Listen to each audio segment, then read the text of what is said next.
Alright, guys, happy Tuesday. Today's a little bit of a shorter period, I know, because of the High School Nation assembly concert thing that's going on.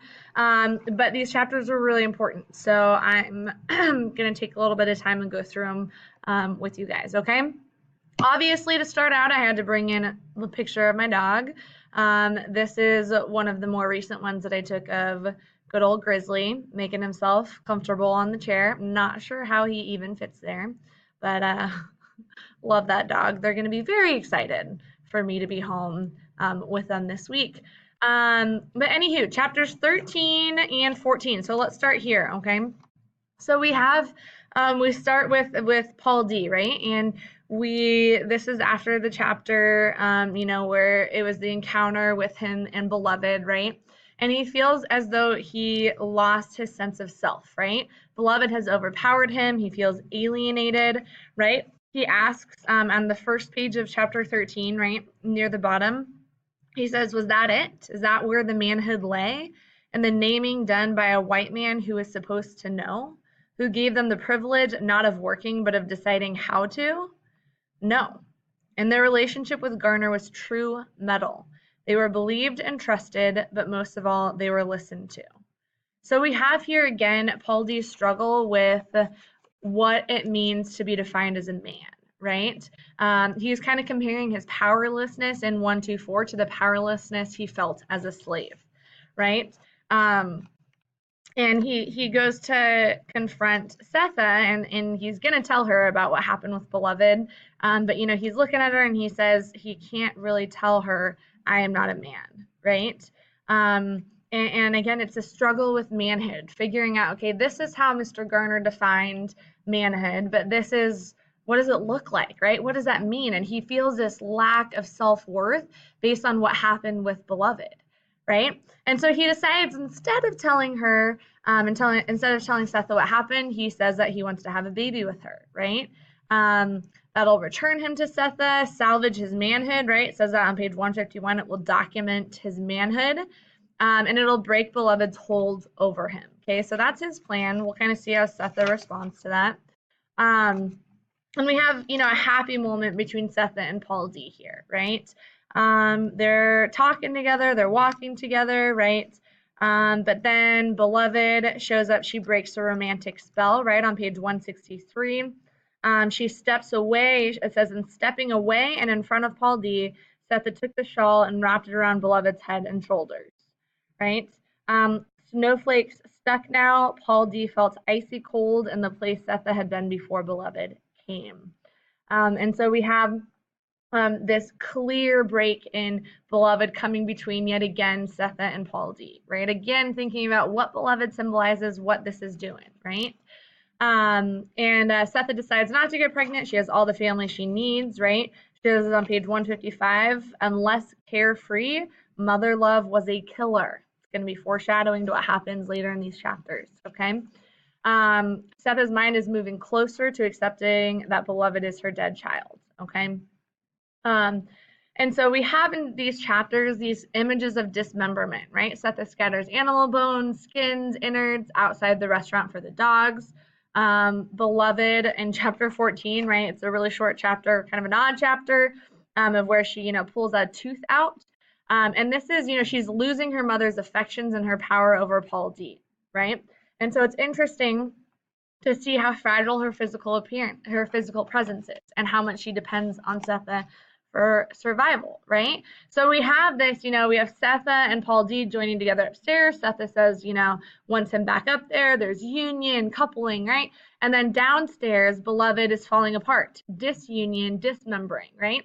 So as Paul D and Setha are coming together over here, Beloved is falling apart. She's losing her teeth. She's falling apart physically, right? So it's showing kind of this dysfunctional family. It's coming together, coming closer to disaster as the heavy snow packs them in. Some of you guys might be kind of tracking snow and ice and how Morrison uses those, okay? So then in chapter 15, we learn a little bit more about the Garners, right? We learn a little bit more about baby Suggs. And we have in this chapter, Morrison's one of her themes that she's developing, that benevolent masters often did more harm than good, right? where we have, a clear distinction between school teacher and the Garners, right? School teacher was cruel, he was inhumane, right? But the Garners, they treated their slaves like humans, but they had slaves. They still own them, right?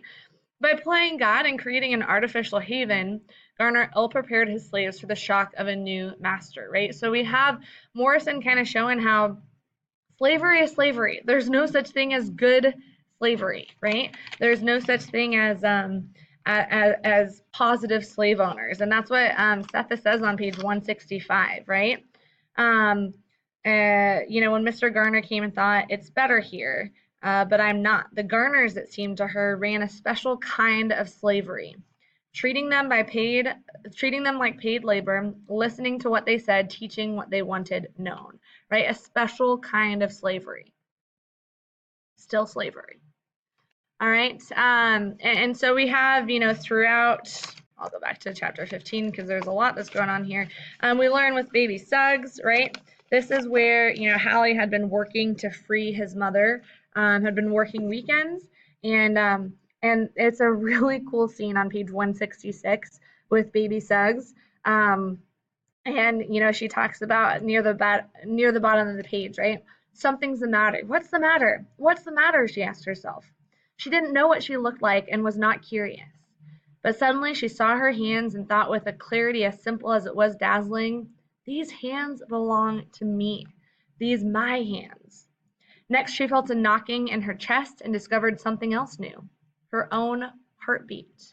Had it been there all along, this pounding thing? She felt like a fool and began to laugh out loud. Mr. Garner looked over his shoulder at her with wide brown eyes and smiled himself. What's funny, Jenny? She couldn't stop laughing. My heart's beating, she said. And it was true. Okay, so this feeling for the first time, right? She's free. She owns herself. She's not owned by someone else, right? And this feeling of what we take for granted, right? For the first time in her life, she feels her heart beating. She's looking at her hands and they're her hands. They belong to her, not to someone else, right? And we kind of have some identity going on here, right? When Mr. Garner, calls her Jenny, and he says, well, that's what was on your bill of sale. But she chooses to still go by baby Suggs, right? Suggs was the last name of the man she loved, and he called her baby, and she's naming herself. She's saying, I'm staying with baby Suggs. I don't care how that name sounds. Okay, so again, we see kind of the effect of freedom, right? But then at the end of chapter 15, right, we have we kind of had this transition to what's going to happen 28 days later after Sethe arrives, right? She stood in the garden smelling disapproval, feeling a dark and coming thing, and seeing high-top shoes that she didn't like the look of at all. Okay, and the garden, interesting connections to Hamlet, right? And so in chapter 16, okay, we have lots of biblical allusions. This is the chapter that we're learning a lot of information about what's going on. Okay, so chapter 16, biblical imagery and allusions, mixing images of pain and sweetness. So we have, Stamp paid, he's getting scratched by the thorns. That's an allusion to Christ's crown of thorns, pain. But then those thorns yield blackberries, right? Which is the sweet, right? So crucifixion leading to salvation. Okay, but then we have the pain over here.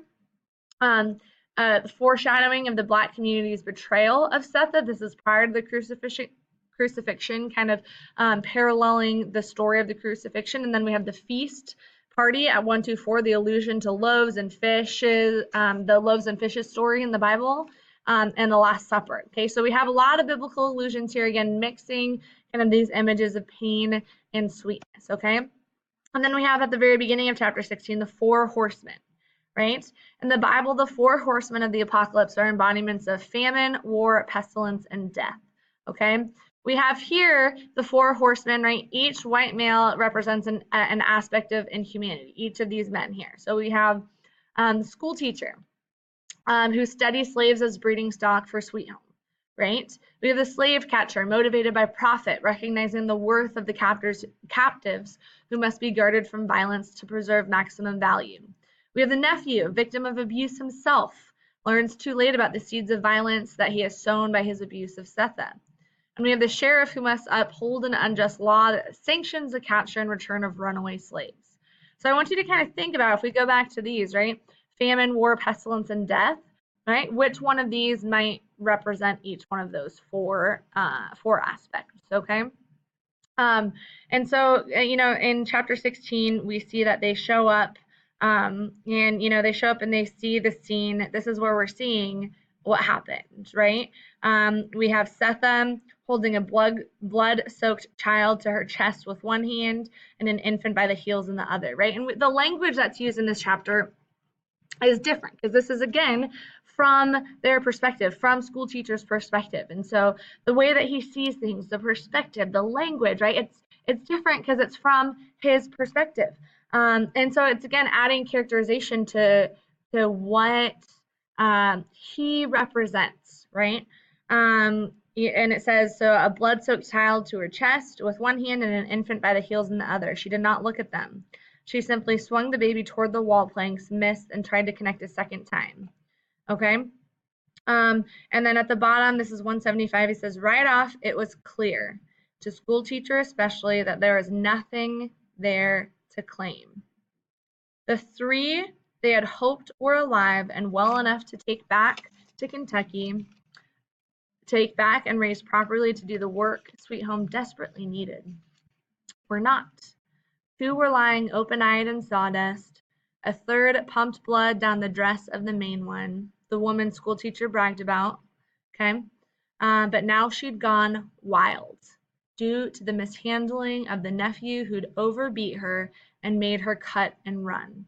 School teacher had chastised that nephew, telling him to think, just think, what would his own horse do if you beat it beyond the point of education? Suppose you beat the hounds past that point that-a-way. Right?